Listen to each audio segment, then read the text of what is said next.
If you guys aren't getting regular blood work done, you're flying blind with your health. Here's everything you need to know. Now, I am not a doctor or a medical professional of any sorts. These are simply my recommendations based on research and personal experience. So blood work is one of those things that most people completely ignore until something goes wrong. But if this is something that you could prevent early, why would you want to wait until you develop symptoms? And just to really drive home the importance of this, I want to tell you guys a personal story. This happened to me last year before I turned 30 in the winter, so about January, February. I'm a pretty active, healthy individual. I hike all summer and spring.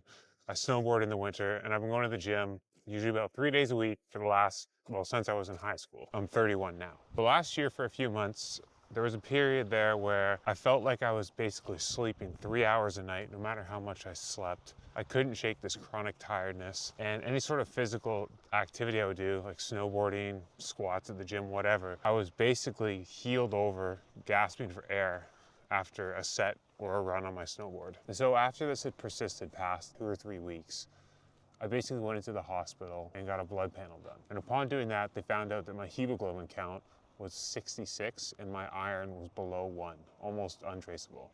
I'll put the reference levels for like a healthy male up on the screen here. And so this was something that I was lucky enough to catch before it really became a major issue. Even though I still had technically severe anemia, I was able to get a couple blood transfusions and iron transfusions and slowly bring my levels back up to normal. But if I had neglected getting blood work done, it's quite possible the condition could have got worse, and I don't really know what the ramifications of that might have looked like. If you don't know what anemia is or what hemoglobin does, it basically means that my body couldn't carry enough oxygen through my blood to my muscles and brain. And I don't tell you guys this as like a sob story or a poor me, but more to just bring awareness to the importance of getting your blood work done, even if you think you're healthy. Now, first and foremost, if you have a family physician, it's always a good idea to chat with them because they know your medical history and they can recommend what kind of blood work you should get done. But if you don't have a family physician and you're just wondering what the best approach for you to take, you can start by doing these 3 things. So first, you can start with a CMP, which is going to test your liver and kidney function, as well as your electrolyte balance and your blood sugar levels. The second thing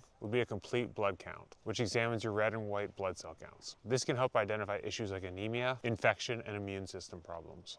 And the third would be a lipid panel to assess your cholesterol levels and assess potential cardiovascular risk. Now, beyond these basics, you can consider testing your hormone profile, especially thyroid function, which can affect everything from your metabolism to your mood and your energy levels.